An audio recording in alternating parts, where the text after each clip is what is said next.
Our next speaker is Shri Rangarathnam Gopu Avargal. He is the co-founder of Varahamihira Science Forum, and he's a volunteer at Tamil Trust Heritage. Now, our Gopu likes to see himself as a Madras native, and as someone who is myself a person who was born in Chennai or Madras, I can't miss the fact that he's used the word Madras and not Chennai. But that apart, he sees himself as a Madras native. He studied computer engineering and was a software engineer at Microsoft in Seattle. Board of Software, he acquired a taste in history and heritage. A volunteer for Tamil Heritage Trust, he has delivered several lectures on heritage about Mamallapuram, Kanchipuram, Choras, Pandyas, Orissa, etc. His essays have been published by the Week, Swarajya, New Indian Express. He co-founded Varahamihira Science Forum, which organizes talks and workshops on science in Madras. He teaches a course on temple heritage and Indian astronomy at Savita Engineering College. He has also spoken at Kashi Tamil Sangamam and CSIR's seminar on traditional Indian knowledge systems in New Delhi. Today, Gopu Avargal is joining us to speak on the topic Brāhmī and Grantham, scripts for Saṃskṛtam and Tamil. Welcome, Gopi Avargal. Over to you. Thank you, Sri Meg and Meg Kalyana Sundaram. Thank you to the organization for inviting me to give a talk on this subject, even though it's mostly a matter of my amateur interest. As you read it out, my professional qualification is that I'm a software engineer, and it is thanks to Tamil Heritage Trust I have developed an interest in so many aspects of our heritage. I'm neither a Sanskrit scholar, nor an epigraphist, nor a Tamil scholar. But as an enthusiast, I have taught myself certain scripts like Grantham and parts of Brāhmī, and happened to travel around some places. And this is one of the delights I share. You know, there is a phrase in Tamil, Yampetra inbam pirgai vayagam, let the world enjoy what I have enjoyed. And that's kind of the picture I'm opening up with.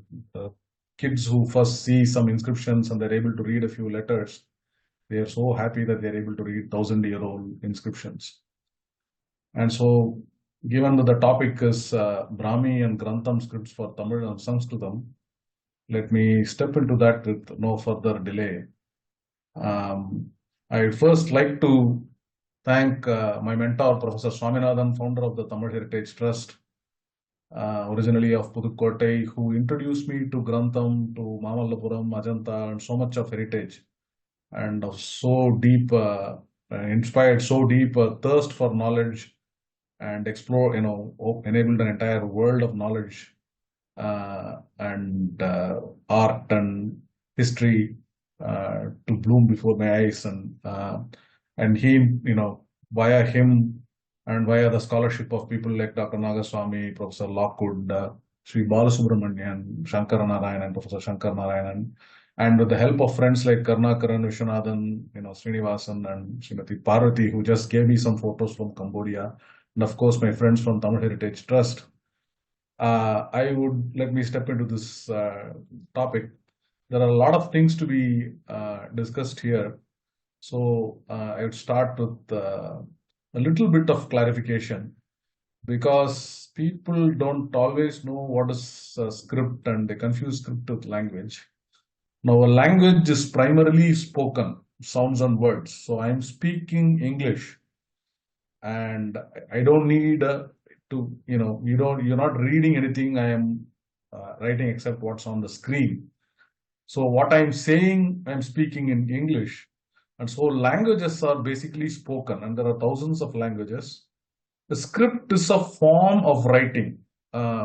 We are familiar with Egyptian pictograms, Chinese pictorial letters, and of course, the alphabets like the English or the European languages, the Indian languages, and so on.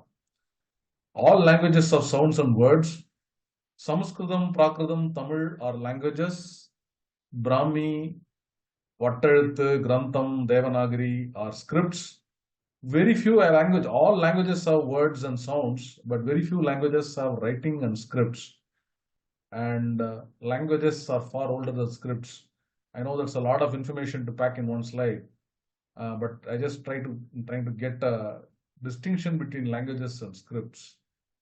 And so, having talked about that, here is an example to understand, elucidate what I just said. So, in this screen, I am showing you multiple languages. Each color represents a different language. The first line, Que habla español, is in Spanish. The second line, Satyameva Jayate, is in Sanskrit. The third line, Aruvadu Sinam, is in Tamil. Nanage Nirubeku in Kannada, Moshi Moshi in Japanese. I have written all of these in the same script. I have not written them in Spanish script or Devanagari script or Tamil script or anything. They have written all in the Roman script, which is used for writing English. English itself borrows from the Latin alphabet. And so these are all multiple languages written with one script, in this case, the Roman script. And there's other way I can flip it around. I can say one language, take the phrase Satyameva Jayate in Sanskrit. In the first line in yellow, I've written it in Roman script, which people who read English or Spanish can read, or French. And the second line, I've written the same thing in Tamil script. Notice that it is a Sanskrit phrase, but I've written it in Tamil script. And the third line is in Devanagari script, which is popular for Sanskrit now. And the fourth line, I have simply spelled it out with Greek letters, sigma, alpha, theta, etc. So we may not be able to read it, but we know most of those Greek letters. So the point is to convey that, this is a language, that is a script. Language can be written in different scripts, and a script can be used to write multiple languages. But some scripts suit some languages well. And so they have had literature or writing over centuries in a particular script or a set of scripts. Now, linguists tell us that it is impossible to know how old languages are. They are probably as old as human speech, several thousand years old. All we have is calculated guesses about how old each language is. But for scripts, we have a little more accuracy or a little more knowledge, because while the perishable writing may have gone, what is written on cloth or palm leaf or something like that may be gone, some of the ancient writing of several languages is available on the rocks of caves or on stone walls of temples or buildings, on metal plates like copper plate inscriptions, sometimes coins buried and rediscovered later, and so on. With archaeological help, we are able to kind of guess the age of certain scripts. So this is a graph that talks about specifically Brāhmī. Now Brāhmī was written in the very ancient period used to write Sanskrit, Prakrit and Tamil also. In the north, it branched into Gupta Nagari, or Brāhmī first and then Nagari. And in south, Brāhmī slowly morphed into the Grantham script. Meanwhile, contemporary with Brāhmī was Tamil Brāhmī, perhaps an adaptation of the Brāhmī script. Around the 4th or 5th century AD, these scripts started evolving, and Tamil Brāhmī became, people started writing it in a curved way, and it became Vatteluthu. And from the 4th, 5th centuries, we find Vatteluthu inscriptions in Tamil Nadu. And from 5th, 6th centuries onwards, perhaps a little later, we find that the Brāhmī script had become Gupta Nagari, slowly morphing into multiple scripts, Nandi Nagari, Sharada script, Devanagari, and so on. In the south, Grantham was the form it took. So Sanskrit and Prakrit are written using Grantham in the south, whereas they were written using Nagari in the north. But they are both just derived forms of this Brāhmī script. And later on, from this Grantham, the Pallavas started adapting Grantham letters to write Tamil, and the Cholas seem to have followed in their footsteps. The Pandyas were using Vatteluthu, But the defeat of the Pandyas by the Cholas, Vatayathu started fading out, and the Chola Tamil became contemporary Tamil. Today's epigraphists call all of this Pallava, Chola, contemporary Tamil, they call all of that just Tamil script. So this can be confusing if you step into the field of epigraphy for the first time. And these scripts then spread along and changed, and gave rise to daughter scripts. For example, Pallava Grantham or Grantham, that script went to several countries in Southeast Asia, Thailand, Burma, Cambodia, etc. And they was used to write Sanskrit in those countries. You find Sanskrit inscriptions. It also gave birth to the script with which those languages are written. And until recently, most of these languages are written with those derived scripts from Grantham. Like that, in North India, the languages of Odia, Assamese, Bengali, Gujarati, all of these were adopted from Devanagari and slightly modified from that period. Devanagari continued to change over years until we have what we have today, and so did Grantham. So this is kind of a quick family tree to look at how the script evolved. They all came from Brāhmī only. So let's talk about two types of early Brāhmī, Mauryan Brāhmī and Tamil Brāhmī. The earliest Brāhmī inscriptions are in Prakrit. They are what are called Mauryan Brāhmī because the Mauryas, particularly King Ashoka and some of his descendants, wrote some inscriptions in this particular script. They are all in Prakrit. These are the earliest of those are Ashoka's edicts in the 3rd century BC. Within a couple of hundred years, we find Sanskrit inscriptions also in Brāhmī. This does not mean, Prakrit is older than Sanskrit or Sanskrit is older than Prakrit. Really, Sanskrit and Prakrit are very closely related. Saṃskṛtam is just a sort of a more grammatical, more refined version of Prakritam. So we find inscriptions, Rudradaman's inscription. Rudradaman was a Kshatrapa king who ruled Gujarat. We find his inscriptions in the 1st century BC. And we found, later we find we are contemporary with that. There have been some other inscriptions also found a little older. My information is slightly out of date. The oldest Tamil Brāhmī inscriptions, which are contemporary, we are not sure when, but most of them are the earliest ones are dated to the 3rd century BC. The one in Mangulam near Madurai is considered the oldest, and it mentions Nedunchezhiyan, which is probably the Pandya king Nedunchezhiyan. And scholars believe that Tamil Brāhmī was an adaptation of the Mauryan Brāhmī script, that it selectively borrowed certain letters. But recent discoveries of older Brāhmī and dated to slightly even before the Mauryan Brāhmī, before Ashoka, in Sri Lanka and Keeladi, etc. I hear reports of this. They say that the Tamil Brāhmī is the origin and Mauryan Brāhmī copied it. I'm not going to which came first or which copied from what. It's not of relevance to this particular talk. I'm just kind of giving that will be resolved by scholars over time. I just want to mention that we have Mauryan Brāhmī and Tamil Brāhmī from around the 3rd century BC. So this is one of Ashoka's edicts in Orissa in a place called Dhauli. And I just include, it's hard to get this picture. It's in a very narrow corridor. You can't take a straight picture, but it's on a big rock and you can see some of us standing next to it. So it can gives you a size of the inscription. Not all inscriptions are of this much height, this much breadth and so much writing and so on. These are several edicts of Ashoka in Dhauli. Some of Ashoka's inscriptions are found in pillars. They are too high to read. You have to climb up the pillar and all that to read. So this is probably a simpler version to read. These are inscriptions of Brāhmī in the Sanchi Stupa. This is on the Vedika or the railing around the Sanchi Stupa. And these are donor inscriptions. Different donors who contributed to the constructions of various elements like this pillar or this bar or some medallion or something like that in the Sanchi Stupa. They have listed the names or their families and where they are from and said ends with Dhanam. These last two letters here are Dhanam. And this, of course, will be look very strange because you're not familiar with these letters. The other source, of course, besides copper plates are coins. One very interesting set of coins or some interesting coins were introduced by Indo-Greek kings, kings who followed Seleucus on the the remnants of what Alexander left behind in Persia and northwest India, some parts of Pakistan, etc. Today Pakistan.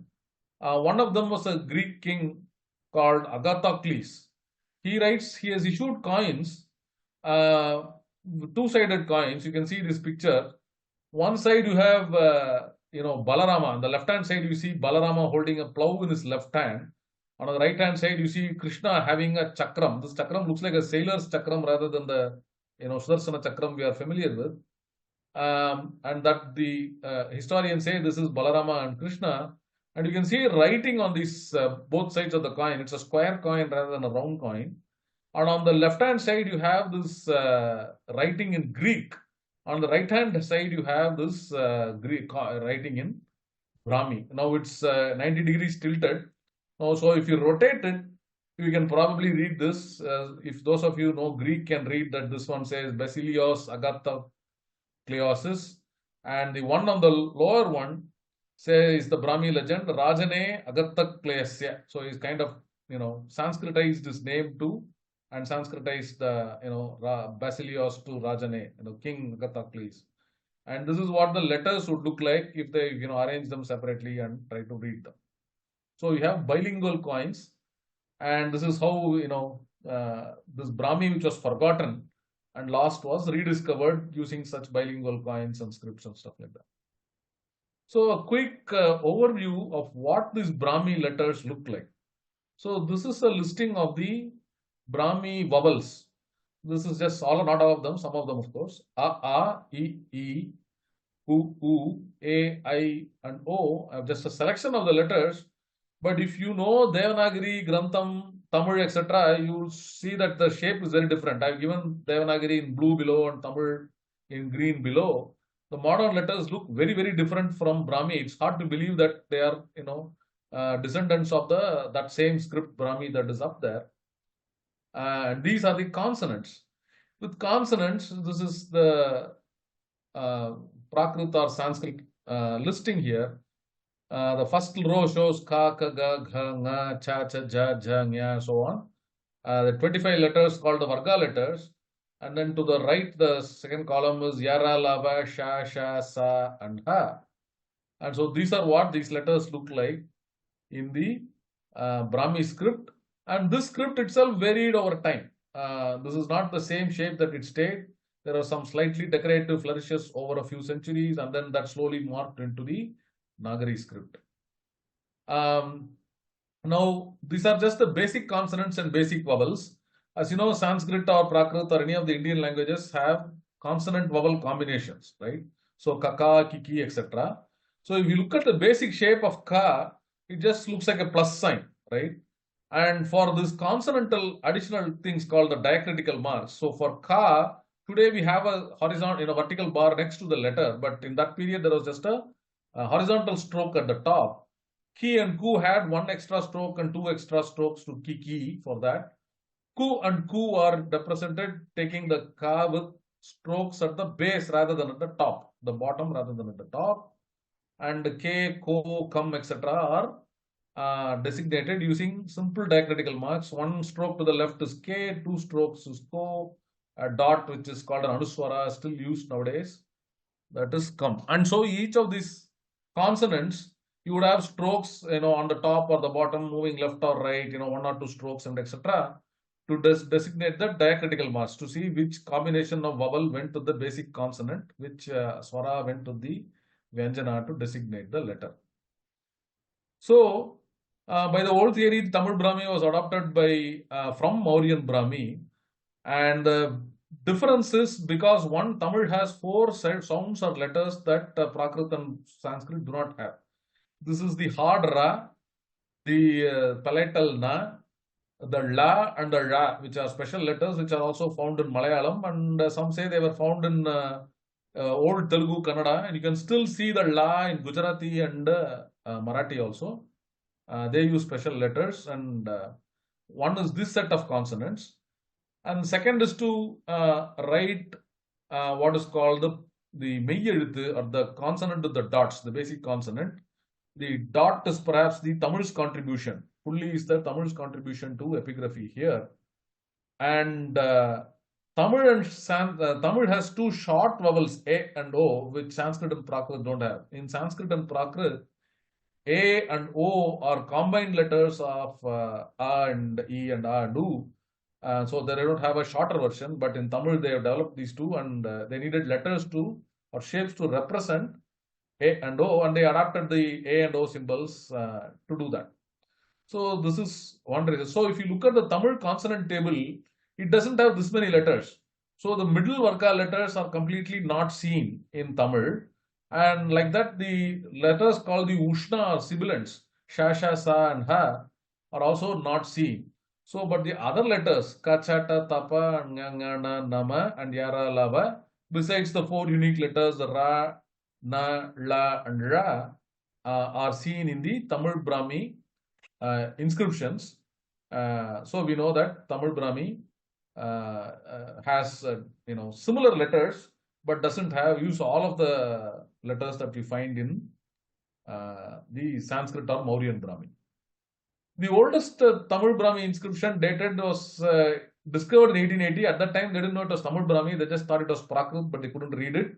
It talks about Kadalan Vazhi as a Jain monk, servant of Nedunjezhiyan, so on and so on. And so the Jain monk actually is Nandasri Kuvan.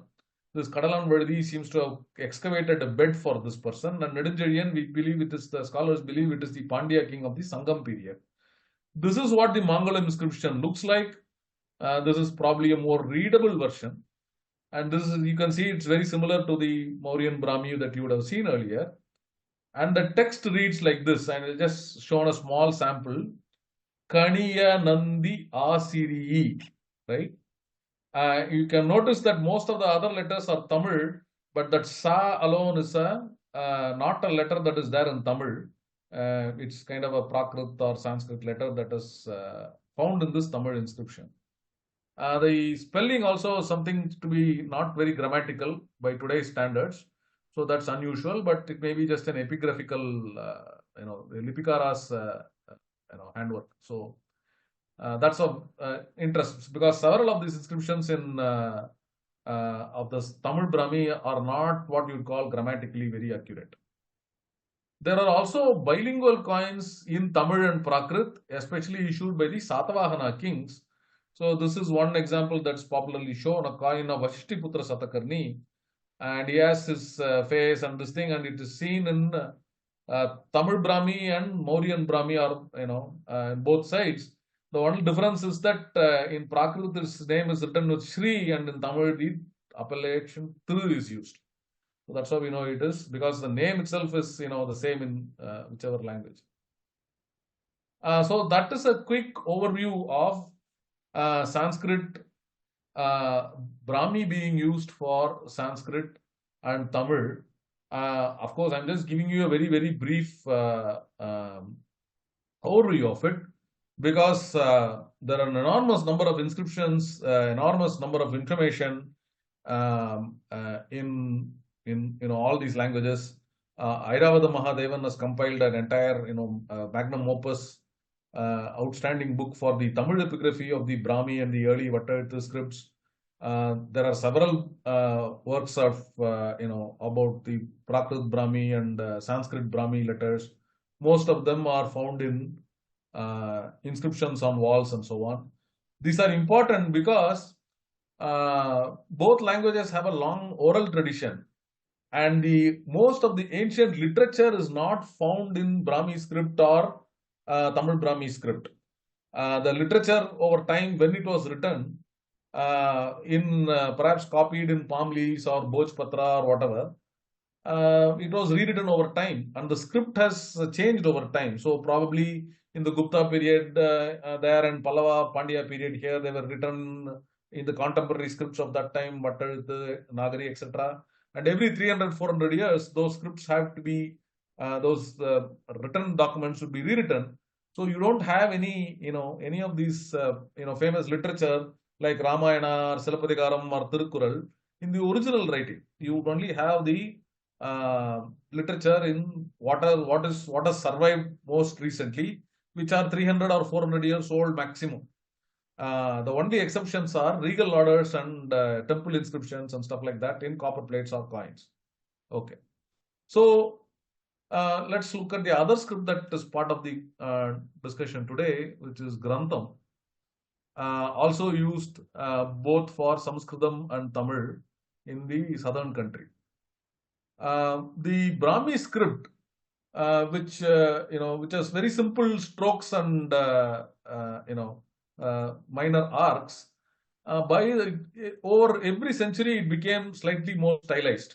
And there have been people who worked on, I'll show you a table where it shows the evolution of, you can find it in several museums, evolution of the script over several centuries. People have taken examples from different scripts at different points and constructed tables showing the evolution of each script. That is not, you can't really fully follow it within a half 1 or 40 minutes lecture. But by the time of the Gupta era, this Brāhmī script had transformed so much, they were beginning to call it Nagari script. And then the Nagari became Devanagari, Nandi Nagari, and so on in North India. Meanwhile, in South India, the same Brāhmī script seems to have evolved into Grantham script, which is similar but different. Grantham and Nagari are similar but different. Both were primarily used to write Sanskrit documents, and you find them mostly on Sanskrit inscriptions and copper plates.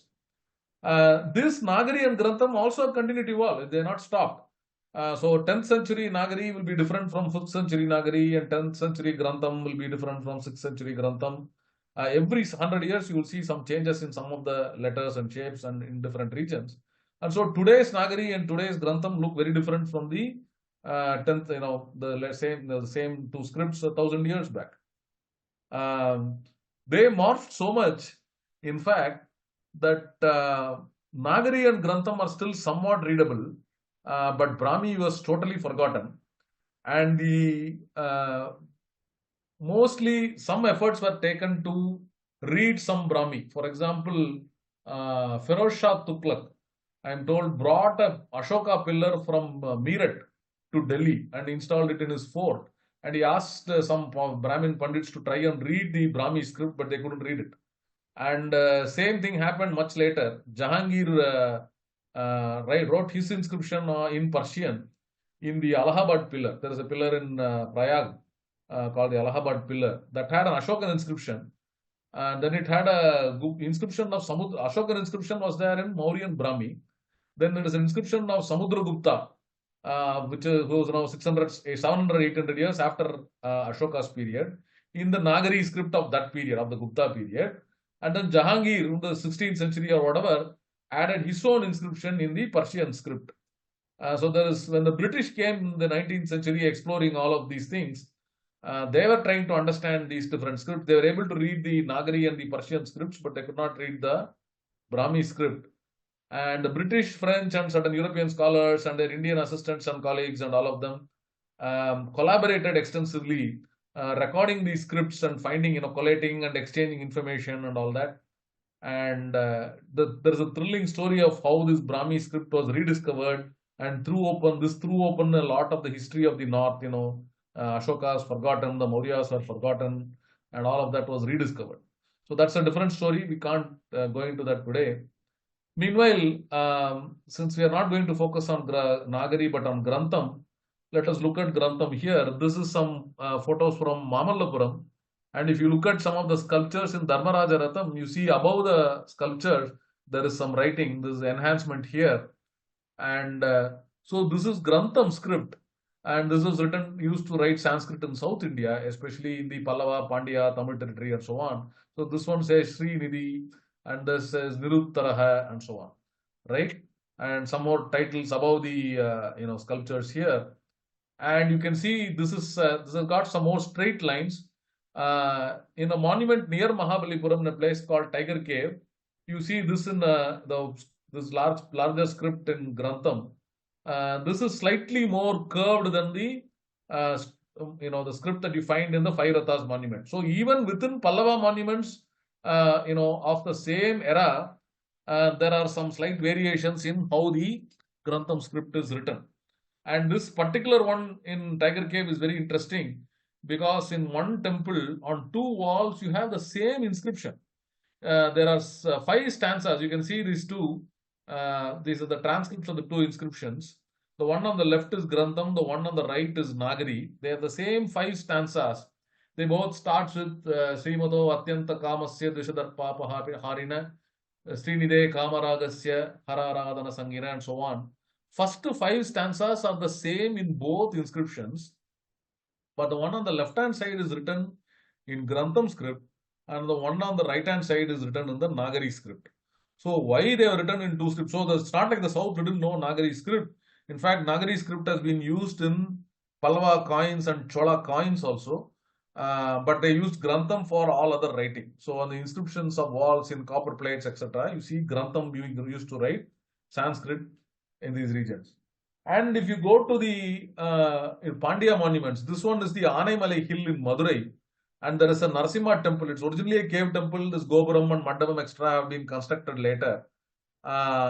And if you go to the shrine of the Narasimha temple, on the 2 sides next to the 2 walls next to the shrine, on the cave, on the mountain, on the hill wall actually, one side you have a Grantham inscription in Sanskrit of the Pandya king Parantaka, and the other side you have the same, the text, substantially similar text, but it is written in Tamil and it is there in the Vattalthu script. So you can see that this was written using, this is also Grantham here, it is not Nagari. So this is a map that you will find, or or the chart of the evolution of the scripts from Brāhmī to modern era. This is Tamil script, but you can find similarly things for Brāhmī to Nagari, Brāhmī to Grantham, etc. You can see the first row is the alphabets, the vowels, A, E, etc. And you can see over time there is some slight changes to each letter. And by the 6th century or so, that there is a lot of curvature. Letters change, just dramatically changing in shape. And then over time, there are some changes in each and greater changes and so on. By the 19th century, the letters have transformed dramatically from the original shapes. And you can see similarly for the consonants also, the ka started off as a plus sign, got a little, decorative head on top, a little curvature, and then you can see more and more curves, and then it got a double curve and so on. The letter nga also, you can see all of these letters, have gone through certain changes, especially in the 5th, 6th century when the letters became Vattalthu or, other forms of Grantham influence comes in. You can see the change substantially. The one letter that doesn't change much is the letter ya. It looks like this, stroke with the middle of a curve all the way through. It's just some minor changes in the Grantham period. But a lot of changes have happened in these, both these scripts. So if you look at the change, these are some letters I am showing from the Kanchipuram Kailasanatha temple. The letters in blue are Brāhmī. The letters in grey are literally extracts from photographs. The Ka's change like this, Ga, Sha, they have become very curved. The center stroke, that Sha and Ga look very similar except for the center stroke. Here there's a curve here. The Ta is transformed so much it looks like the Tamil Ta today, just like the Pa looks like the Tamil Pa today. And the Ja looks like the Grantham Ja that is still used nowadays. And some of these letters look completely unfamiliar because the Grantham forms were very different from the Brāhmī forms. And they are even different from the forms that we use today. So this is the transformation from Brāhmī to Grantham. And this Grantham also continued to change over time. And we believe some of these letters gave birth to the Tamil Grantham letters, though some may have come with an adaptation from Vattalthu also. What caused these changes? Historians conjecture that the change of the letters probably was induced by the different use of writing materials, like what writing materials. And the base of the writing materials and the writing tools that they developed were the primarily influential in changing the shape of the letters. For example, Ashoka's inscriptions we find mainly on stone walls where they were incised using hammer and chisel. So with hammer and chisel, you can just have a vertical chisel, a taller chisel, smaller chisel. You can do vertical strokes and all that, and maybe curves that you can do with a little a few slightly differently shaped chisels. The letters are easy to incise. Whether this is true or not, we don't know. This is just conjecture. it seems kind of, approaching the truth. But then writing material, people are not, adapted things like the development of palm leaves, and we attest to the use of palm leaves from, in Tamil Nadu, South India, for a very long time. North India, palm trees are not very common, but in South India, palm trees are common. The leaf of the palm is very popular as a writing material. The palm leaf, people are writing using a metal needle. When you use, and then they will incise the letters on it. If you try to draw a lot of straight lines, the leaf will tear. Whereas if you drew, rounded stroke letters, that may not tear that much. Or they could develop the technique where they could round the letters. And so that's probably why you find these southern letters, Kannada, Telugu, Oriya, Sinhalese, Grantham, all of this have more curves. Whereas in North India, Bhojpatra, the burja trees bark, and mostly using reed pen rather than a metal, iron nail or something, they were used. And so that Bhojpatra, the bark of the tree being stronger and less amenable to tearing, and the reed pen is not so destructive, they could continue to use more straight letters and, dipping in pen and dipping in ink and all that. So the straighter lines are something that you see more preserved in the Nagari script and its descendant like Bengali, etc. So this is the conjecture of historians.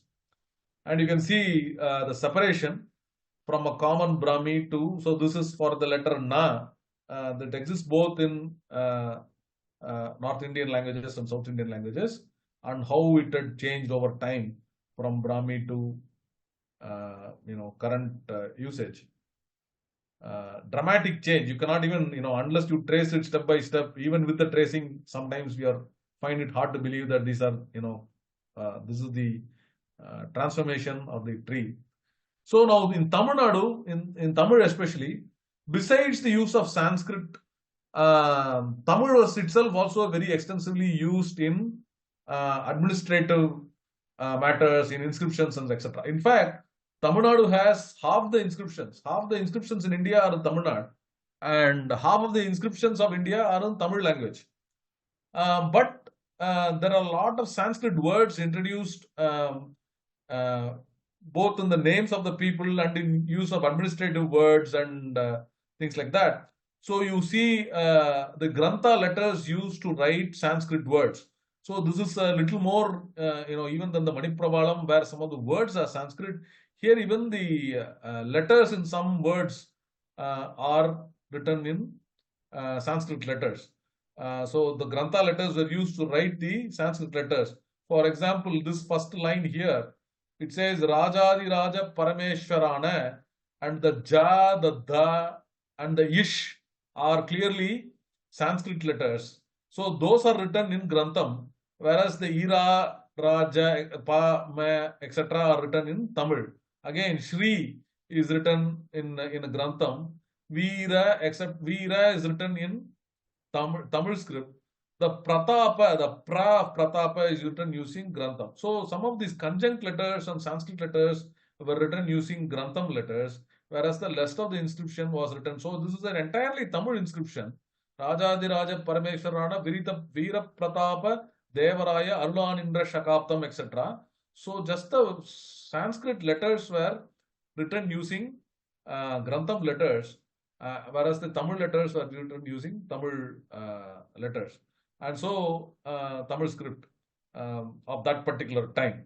And some in this particular inscription, there is also Tamil numerals for the year used. And so this adaptation from the Pallava, later Pallava era, contemporary Pandya era, continued to the Chola, Pandya, Vijayanagara, Nayaka, etc., Maratha, British eras all the way through. So Tamil was written using Sanskrit words and Grantham letters.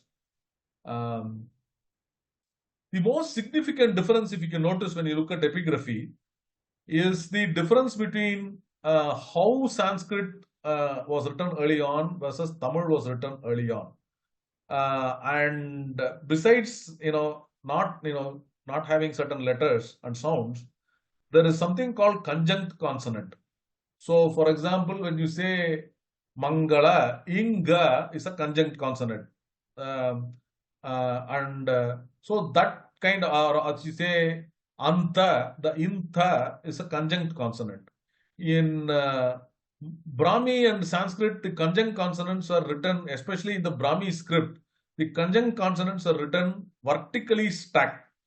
So the Vyanjana was written on top, and the Swara was written, the consonant was, on the Swara allied letter was written on the bottom. So there is a vertical stacking. As soon as I show a picture, you'll understand.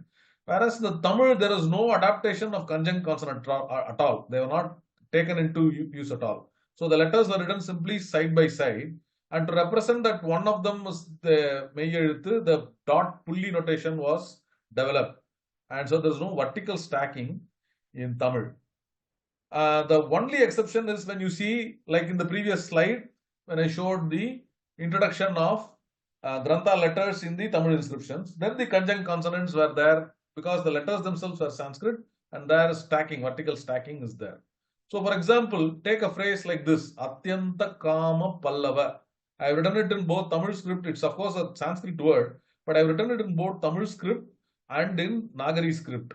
And so you can see Atyant, so this is just one line, right? There is no separation. And this is what you see today also in the Nagari script. But that's not what it looked like 1,000 years back or even 2,000 years back. In Brāhmī and Grantham, you would see that if it is Sanskrit or Prakrit words, the conjunct consonants would be stacked. For example, the Thya is a conjunct consonant. The Ta would go on top, the Ya below, and the Inta, Atyanta, the Inta would be conjunct consonant. So the Na would be written above the Ta. And even the Il and the La in Pallava, the Il is written on top, the La is written on the bottom. And you can see whichever script you are convenient, comfortable with, you can see this. So the conjunct consonants are stacked vertically both in Brāhmī and in Grantham and Nagari and so on in the ancient period. Now this Nagari's vertical stacking also has moved away and they become half letters, and they, as you can see in the green line above, they are now side by side in contemporary Nagari also. But this is last picture is from the Kanchi Kailasanatha temple of a Grantham inscription, and the boxes in red show conjunct consonants with letters being stacked on top of each other. So that represents, whereas the rest of the letters are single by themselves. So they are swaras are letters like consonant letters with vowels, but these are conjunct consonants here. Okay, I hope that is clear. This may be difficult to follow if you don't know a little bit of both Sanskrit and Tamil, or at least some understanding. You have some understanding of the script. So now Grantham also morphed over the centuries. So this is not this Pallava Grantham as you see in the Pallava monuments. By the time you see them in the Chola monuments, some of the letters have changed shape. By the time of the Vijayanagar period, they have changed even more shape. And today, if you look at the Grantham alphabet, it looks substantially different from the Grantham alphabet I showed, a few slides earlier. So they have transformed as much from the Grantham of the Pallava Chola era as the Grantham itself has changed from the Brāhmī scripts that were its parent scripts. Interestingly, this Grantham script, popularly called Pallava Grantham, was an inspiration to most of the Southeast Asian scripts. That is, countries, Southeast Asia is all Asia to the east of India except China, Japan and Korea. So Thailand, Malaysia, Burma, Cambodia, Indonesia, Vietnam, Laos, Philippines, all of these languages. How this Pallava Grantham letters spread, because you see Sanskrit inscriptions in all these places from 5th, 6th century itself, and they are not in Brāhmī or Nagari, they are almost all in Grantham, though I've heard that there are some Nagari inscriptions there also. Whether this is political contest or cultural transmission, it's a matter of conjecture and debate. I'm not getting into that. But you see these inscriptions there. And not only that, do you find Grantham used to write Sanskrit in these countries? Scholars say that the inscriptions in those languages, for example, Javanese inscriptions in Java, Thai inscriptions in Thailand, Khmer inscriptions in Cambodia, etc., Vietnam, Cambodia, etc., So these inscriptions, the letters for those inscriptions, those languages have borrowed from Grantham. They are borrowed from Grantham, not from Nagari or Brāhmī, which is very fascinating. So that, how it happened, it's we'll leave that to the historians and the history historians of epigraphy. And so this is one such sample from a friend Parvati who's just visited Cambodia. She just sent me this. And these are inscriptions that you find in Cambodia. Some part of it is in the starting part of it is Sanskrit, and lower part of this is in the Khmer language. It says the accompanying legend. I'm not going to read it. I can't read it. So this is some very interesting development that has happened. And historians say almost 90 plus languages and 90 plus scripts borrowed their writing from Grantham. So via Grantham, Brāhmī was the parent script of several languages in Southeast Asia. Now today, that is the last 300, 400 years, thanks to Dutch East India Company, English East India Company, etc., Indonesia and Malaysia have now moved on and adopted, the Roman script of Dutch, English, etc., to write Bahasa Malaysia, Bahasa Indonesia, etc. But Thailand, Burma, etc., still use this Grantham-derived scripts. In some places, the ancient script is still called Pallava Akshara. So I thought that's a very fascinating aspect of it. And so I will pay tribute to two of my gurus, that's Professor Swaminathan in the white kurta and Professor Sri Balasubramaniam, who taught me a lot of Sanskrit, in the blue shirt and the cap. So with my humble tribute to these people, and thank you again to INDICA for inviting me to speak, and thank you for all of you for attending this talk. I hope that was somewhat illuminative. If I made any mistakes in writing, transcribing, etc., these are all my own mistakes. All credit goes to my gurus and all the scholars who have contributed to these researches. Thank you. Namaste. Namaste. Thank you so much, Gopu Avargal. I must mention over here Shri Arvind Iyer, who also happens to be a Chennai Vasi like you and me from Madras.